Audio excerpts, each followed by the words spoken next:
Bismillahirrahmanirrahim. Assalamualaikum warahmatullahi wabarakatuh. Kita kembali berdiskusi. Kali ini kita bicara mengenai e-commerce. E-commerce ini sesuatu yang sudah sangat dekat dengan kehidupan kita sehari-hari.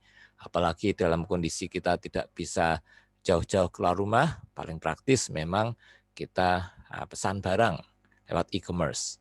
Atau ketika barangnya ada di tempat yang jauh, kita bisa pesan lewat e-commerce, atau sekarang kalau kita menjadi penjual, tentunya sangat praktis karena kita lantas tidak perlu punya toko secara fisik, tapi kita bisa tetap menjual barang kita melalui e-commerce. Dan ternyata memang banyak sekali yang mulai menggunakan teknologi ini. Secara umum, kita mengenal e-commerce sebagai penggunaan internet maupun web. Itu dua hal yang kadang-kadang interchangeable ya, walaupun tidak tepat. Sebetulnya internet itu cara transportasi datanya, web itu konten yang ada di internet sebetulnya. Penggunaan internet dan web untuk transaksi bisnis. Nah, ini sudah cukup lama sebetulnya, sejak tahun 95 juga sudah dimulai, namun dia ternyata berkembang sangat pesat sekali, dan bahkan dalam kondisi resesi pun itu tetap stabil. Kita bisa melihat pada saat pandemi misalkan justru perusahaan-perusahaan yang menggunakan e-commerce yang sangat tumbuh besar. Seperti Amazon misalkan, dia saat pandemi tahun pertama pun menambah kalau tidak salah 100.000 pegawai karena begitu pentingnya penggunaan e-commerce, dia begitu melonjak tinggi saat itu. Kemudian banyak perusahaan-perusahaan yang pada saat tahun 2000-an itu ada .com bubble, itu orang pada saat itu tahun 2000-an harapan terhadap perusahaan yang punya situs di internet itu sangat tinggi sehingga nilai pasar mereka tinggi sekali, tapi ternyata banyak perusahaan yang tidak bisa mendatangkan keuntungan. Tapi ternyata banyak perusahaan e-commerce yang tetap bisa bertahan seperti Amazon tadi. Kemudian kita juga akan lihat bahwa ternyata banyak varian e-commerce seperti social commerce, kemudian ada mobile commerce. Nah, perkembangannya cukup pesat. Anda bisa lihat awal-awalnya sih masih pelan, tapi lama-lama dia perkembangannya sudah sangat tajam peningkatannya. Ada 8 ciri khas dari internet yang menyebabkan dia sangat cocok untuk digunakan sebagai media untuk berjualan, media untuk perdagangan, untuk commerce. Yang pertama, ubiquity, itu bahwa internet itu ada di mana-mana. Kita di kantor, di rumah, di sekolah, dimanapun kita bisa dengan mudah saat ini di sebagian tempat mengakses internet. Akhirnya yang namanya pasar itu berubah konsepnya, bukan lagi pasar yang kita kenal secara fisik, pasar sebagai suatu lokasi. Tapi sekarang pasar itu menjadi market space. Tidak lagi harus ada tempat ngendon berjualan gitu, tapi sekarang bisa lewat internet. Sehingga kemudahan bagi konsumen itu sangat meningkat. Kemudian biaya untuk berbelanja pun menurun drastis, tidak lagi perlu transportasi ke tempat penjualan, tidak perlu bayar parkir, dan tidak perlu buang waktu karena datang ke lokasi ke tokonya. Kemudian biaya transaksi juga lebih murah. Tadinya kalau biaya transaksi kita ambil uang di ATM dulu misalkan, itu ada biaya untuk ambil uangnya. Kemudian kalau sekarang kita lewat e-commerce, itu biayanya juga lebih rendah, biaya transaksi bukan hanya biaya untuk berbelanja. Kemudian global reach, teknologi ini lintas negara dan melingkupi seluruh bumi. Jadi Anda bisa bayangkan, bisa jadi kita membeli hadis misalkan, atau suatu perangkat apapun, itu lebih murah kalau kita beli dari Cina misalkan, impor secara individu satu-satu, dikirim dari Cina sampai datang ke rumah kita itu bisa lebih murah daripada kita beli di toko sebelah rumah. Dan kita bisa akses langsung beli dari pabriknya. Misalkan kita menggunakan Alibaba.com, itu kita bisa kulaan barang-barang dari Cina, atau dengan Amazon kita bisa beli barang-barang yang dijual di Amerika. Efeknya dia e-commerce ini sekarang tidak lagi dibatasi oleh wilayah kenegaraan, tidak dibatasi lagi oleh budaya. Dan sekali kita buka situs e-commerce, toko di e-commerce, itu kita langsung bisa diakses oleh seluruh orang di dunia. Langsung pasar kita berubah, tidak lagi pasar lokal, tapi langsung pasar dunia dengan miliaran konsumen. Salah satu teknologi yang memungkinkan adanya e-commerce adalah adanya standar universal. Ada standar yang sama yang digunakan oleh seluruh dunia di internet. Misalkan ada kemarin kita bicara mengenai HTTPS misalkan, atau HTML dan sebagainya. Itu memungkinkan penggunaan standar yang sama, situs yang sama bisa diakses di seluruh dunia. Bayangkan nanti kalau setiap situs website pakai bahasa pemrogramannya beda-beda. Tidak mesti browser bisa membuka website, karena ada website yang di Rusia itu pakai bahasa programnya beda, sehingga kita tidak bisa buka dengan browser kita dan seterusnya, kan jadi lebih repot, tidak universal, tidak global lagi. Kemudian juga lower market entry cost, biaya yang diperlukan untuk mulai buka lapak, membuka toko itu sangat rendah. Dan biaya bagi konsumen untuk mencari barang yang dibutuhkan juga sangat rendah. Tadinya kalau kita cari barang yang paling murah, kita harus datang dari toko ke toko, pilih mana yang paling murah di antara toko-toko itu, barang mana yang paling bagus. Sekarang cukup online, dalam waktu hitungan menit saja sudah bisa terlihat mana yang menjadi pilihan kita. Juga dia kaya medianya, bisa menampilkan tidak hanya teks, bisa suara, bisa video, sehingga pesannya itu lebih mudah untuk terkirim. Baik ketika kita memberikan pesan dari sisi pemasaran untuk menawarkan suatu barang, maupun ketika kita ingin membeli barang dan kita ingin memastikan barang yang kita beli itu memang betul-betul sesuatu yang kita butuhkan, sesuai keinginan kita. Kemudian sifatnya itu interaktif. Konsumen bisa langsung berdialog dengan penjual, dan juga bisa saling menjadi co-participant, sama-sama bertanggung jawab dan aktif di dalam transaksi bisnis tersebut. Nah, kita juga bisa misalkan ada komplain, atau Anda bisa lihat ketika ada situs penjualan tertentu, Anda bisa interaksi dalam bentuk memberikan komen, pengalaman Anda beli dari situ, dan seterusnya. Itu ada interaktivitas. Kemudian ada information density, yaitu seberapa tebal atau kental muatan informasi yang ada di satu marketplace. Karena informasinya sangat banyak, penjualnya banyak sekali di satu marketplace, maka ada transparansi harga. Tidak ada lagi orang atau perusahaan yang bisa memberikan margin, tingkat keuntungan yang terlalu besar, karena perusahaan lain dengan mudahnya menampilkan harga yang lebih murah. Nah, itu keuntungan bagi konsumen, tapi juga sebaliknya bagi penjual, itu juga punya transparansi terhadap siapa yang membeli barang dia. Kemudian ada kemungkinan untuk melakukan personalisasi atau kostumisasi. Ketika kita tertarik pada satu produk tertentu, nanti kita selalu akan dapat informasi mengenai produk tersebut. Dan juga ketika kita akan kirim iklan sebagai menjual, kita sudah tahu sebaiknya iklan itu disampaikan kepada siapa saja.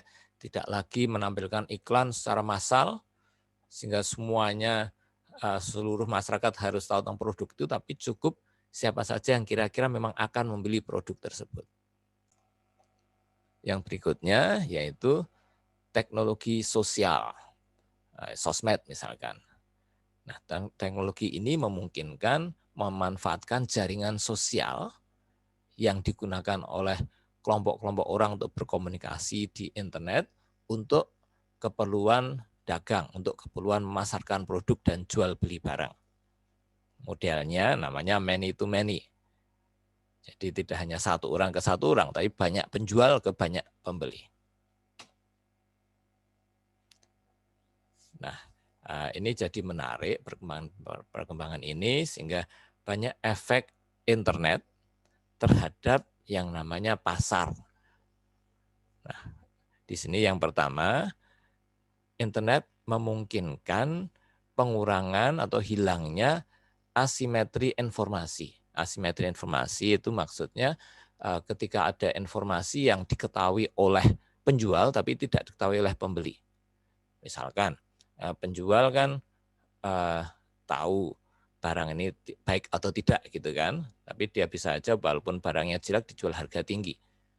Tapi dengan adanya internet kita bisa mencari review atau pengalaman orang lain terhadap barang itu dan kita bisa memperkirakan barang itu bagus atau tidak. Juga tentang profit margin, tentang tingkat keuntungannya apakah wajar atau tidak kita bisa pertimbangkan dari berbagai jenis tawaran dari perusahaan lain dengan harga yang berbeda-beda. Kemudian dia menawarkan fleksibilitas dan efisiensi yang lebih tinggi. Kenapa? Karena biaya transaksi dan biaya pencarian barang itu lebih murah.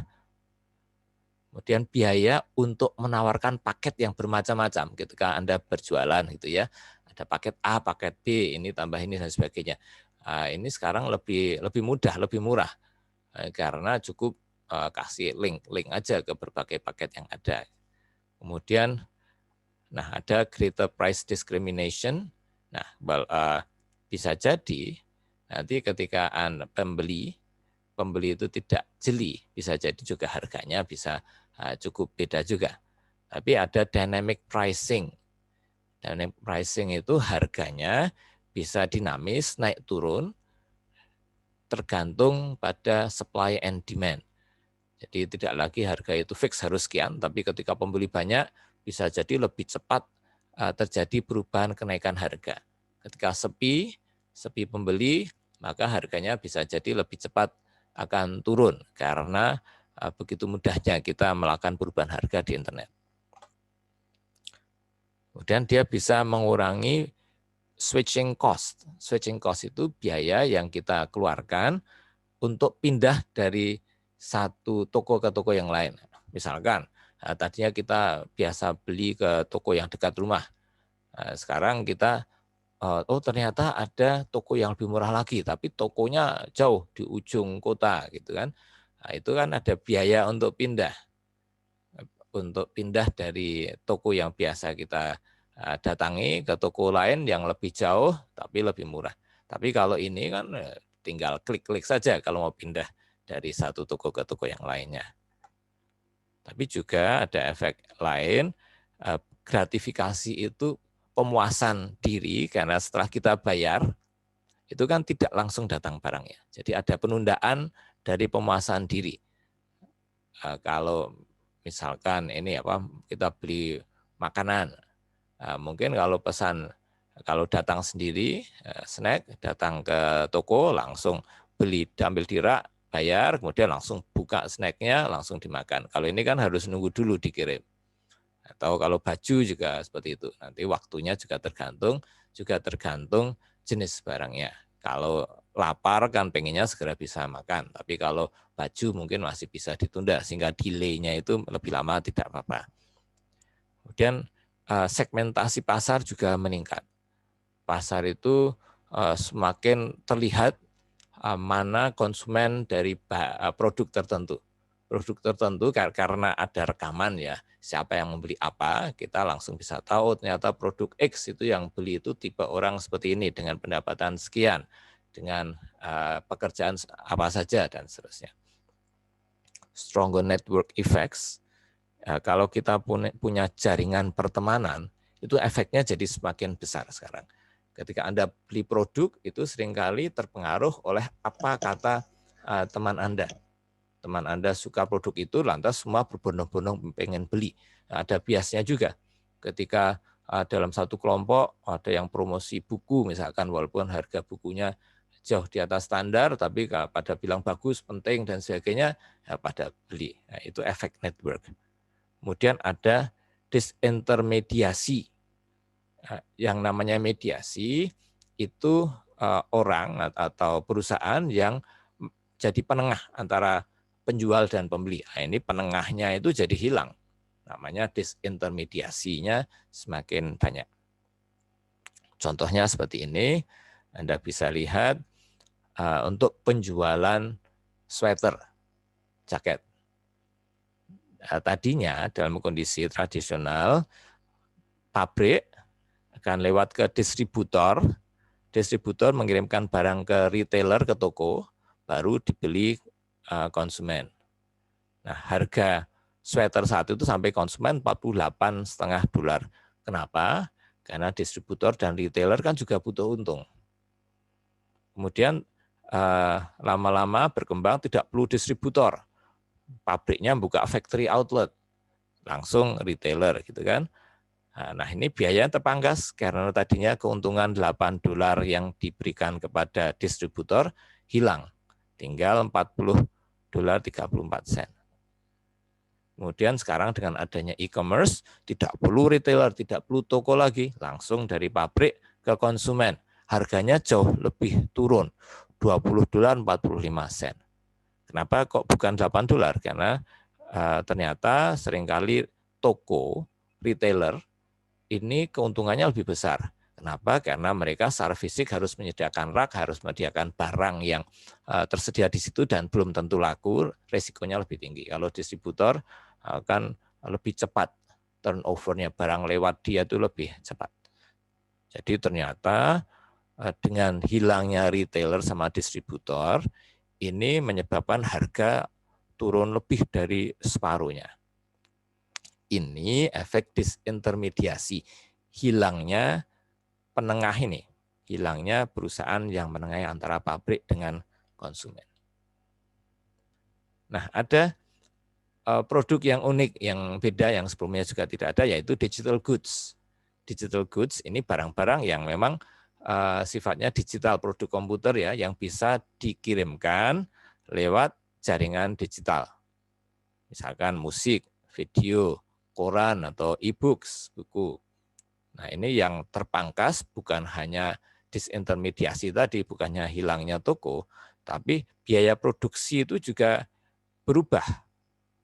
Kalau tadinya selalu ada variable cost, ada fixed cost, variable cost-nya itu ya cukup besar ya, karena harus nyetak buku, misalkan bukunya itu secara fisik harus dicetak. Tapi sekarang yang mahal itu kan fixed cost-nya cukup besar. Jadi biaya untuk membuat unit pertama itu yang tinggi. Tapi setelah itu tinggal kopinya gampang banget. Tinggal di copy saja, nggak ada biaya untuk cetak gitu kan. Biaya untuk pengiriman barang lewat internet juga sangat murah. Biaya pemasarannya kurang lebih sama, mungkin bahkan lebih murah biaya pemasarannya. Nah, sehingga perusahaan-perusahaan yang bergerak di bidang digital ini mengalami perubahan yang sangat revolusioner. Dulu yang namanya record labels, Sony Records, dan seterusnya, atau Blackboard dan sebagainya, itu sangat penting karena seorang tidak akan bisa menjual musiknya kalau tidak lewat record label ini. Nah, sekarang orang buat cover di YouTube langsung ditonton orang langsung gitu kan. Jadi industri ini memang berubah dengan sangat cepat. Nah, ada 3 jenis e-commerce, yaitu business to consumer, yaitu perusahaan yang langsung berjualan ke konsumen, seperti toko buku, misalkan ini Barnes & Noble. Ada business to business, ini misalkan Anda merupakan perusahaan importer, Anda menggunakan Alibaba untuk berhubungan langsung dengan penjual, dengan pabrik, yaitu business to business. Kemudian consumer to consumer, IB, ini orang perorangan menjual ke konsumen. Kalau ini tadi business to consumer, ini ada perusahaannya menjual ke konsumen. Kalau ini konsumen menjual ke konsumen lain. Nah ini contohnya IB. Kalau di tempat kita ada juga situs-situs seperti itu yang misalkan Anda punya barang yang sudah tidak pakai di rumah lagi, Anda jual lewat situ, bisa dengan mudah. Kemudian juga bisa diklasifikasikan berdasarkan platform yang digunakan lewat internet, yang pakai komputer atau pakai HP. Kalau pakai handphone, smartphone, mobile phone itu namanya mobile commerce atau m-commerce. Ini ada berapa model bisnis dengan e-commerce, ada yang namanya portal, e-tailer, dan seterusnya. Nanti kita akan coba lihat. Kemudian selain itu ada juga berbagai model untuk mendapatkan keuntungan. Bisa advertising, sales subscription, freemium transaction fee, atau affiliate marketing. Nah, ini sekarang tentang e-commerce marketing. Nah, ini serba singkat dulu saja. Cara perusahaan mendapatkan keuntungan bisa dari iklan, bisa dari penjualan, bisa dengan sistem berlangganan. Kalau iklan ini kan kayak Google AdSense itu ya. Anda pakai buat video di YouTube, nanti dapat uang dari iklannya. Atau kalau ini penjualan langsung, barang memang dijual, subscription, seperti Netflix dapat uang dari langganan Anda. Kemudian freemium, nanti Anda berikan gratisan dulu, nanti setelah orang tertarik nanti baru membeli versi yang full version, yang premium version. Atau biaya transaksi, misalkan ketika Anda membeli suatu di situs itu, perusahaan e-commerce-nya itu menarik persentase dari besarnya transaksi, misalkan 0,1% misalkan, atau affiliate marketing. Kemudian kalau e-commerce marketing, nah ini ada berapa jenis. Nah ini perkembangannya, internet itu menyediakan berbagai cara baru untuk komunikasi dengan konsumen. Termasuk ada long tail marketing, dengan biaya rendah, perusahaan bisa menjangkau konsumen yang sebesar-besarnya. Dan format iklan di internet juga beda dengan format iklan yang offline. Kemudian ada behavioral targeting. Nah, dengan online, secara online kita bisa tahu data tentang konsumen dan kita bisa melihat perilaku konsumen seperti apa dan kita bisa memperkirakan perilaku konsumen tersebut cocoknya ditawarkan barang apa. Nah, contohnya ini, ketika seorang user pengguna e-commerce berhubungan dengan situs website, nanti dia kan sudah kelihatan. Dia sering nonton iklan tentang baju, atau tentang elektronik, atau tentang buku. Nah, ini langsung kelihatan. Dan berdasarkan itu nanti setiap kali masuk ke situ, bahkan ketika sudah keluar dari situs itu, juga ditawarkan barang yang dicari tersebut. Kemudian ketika datang kembali, langsung tahu namanya, selamat datang Steve, dan seterusnya. Atau malah langsung menawarkan baru. Hai Sarah, ini barang-barang yang tadinya kamu sempat lihat, dan seterusnya. Itu personalisasi. Nah ini juga menarik, cara kerja iklan online. Jadi ada seorang konsumen yang melihat barang di situs e-commerce tertentu, misalkan Tokopedia, Bukalapak, dan seterusnya. Data dari situs e-commerce ini dikirim ke suatu perusahaan yang menangani iklan, misalkan doubleclick.net. Nanti setelah tahu profil orang ini, doubleclick.net akan mengirimkan iklan kepada konsumen tersebut secara online tentunya di websitenya. Kemudian ketika dan ini data ini disimpan ke user profile, data mengenai apa saja yang ditonton, yang dibeli apa saja. Kemudian ketika dia masuk ke situs lain, bukan situs ini, tapi situs lain yang menjadi anggota dari doubleclick.net, dia juga sudah tahu, profilnya sudah tahu, sudah langsung bilang selamat datang, kemudian langsung diberikan iklan yang sesuai, langsung ditampilkan barang-barang yang menarik bagi orang tersebut. Kemudian perkembangan sekarang juga ada yang namanya social e-commerce. Nah, social e-commerce ini Anda bisa bayangkan seperti Facebook, berjualan lewat Facebook. Itu kan bisa menggunakan ada newsfeed, ada timeline, dan seterusnya. Jadi saya rasa kita sudah mulai terbiasa melihat iklan kan di Facebook dengan berbagai fitur-fitur yang ada di situ. Kemudian sosial media juga bisa banyak digunakan untuk berjualan, termasuk juga untuk pemasaran, untuk branding, untuk marketing. Nah, di sini ada social network marketing. Ini berusaha untuk melihat individu-individu siapa saja yang punya follower yang banyak, yang berpengaruh, dan ini ditarget orangnya agar bisa memberikan komentar yang bagus tentang produk kita. Ibaratnya kalau pakai Facebook ada like button-nya gitu ya. Ada juga social shopping sites, situs-situs untuk berbelanja secara sosial dengan social networking. Ada wisdom of the crowds, ketika seseorang di jaringan sosial itu punya pendapat tertentu, nanti yang lain juga akan ikut sama dia, itu karena ada influencer. Ada crowdsourcing, ini pengambilan keputusan beli yang dilakukan secara bersama-sama oleh banyak orang. Jadi ketika kita tahu, oh teman kita itu beli itu, yang ini beli ini ya, akhirnya semua juga jadi pengen membeli barang yang sama. Nah, ini juga bisa digunakan untuk memperkirakan pemasaran ke depannya. Kemudian yang bagian ini mengenai, kalau Anda ingat ada 3 jenis e-commerce, ini B2B e-commerce. Ini antar bisnis ke bisnis, antar perusahaan. Ini nilainya juga semakin besar. Kemudian tadinya yang namanya procurement atau biaya pengadaan barang yang cukup mahal. Sekarang dengan internet maka biaya juga semakin murah. Dan ada beberapa teknologi yang digunakan dalam B2B, yaitu ada Electronic Data Interchange, yaitu suatu standar data yang digunakan untuk komunikasi antar perusahaan. Ada Private Industrial Network, ini suatu jaringan antar perusahaan dengan supplier, dengan konsumen, seperti supply chain network, tapi digunakan melalui internet. Kemudian ada net marketplace, di mana banyak penjual bertemu dengan banyak pembeli, dan ada pertukaran-pertukaran barang dengan EDI tadi.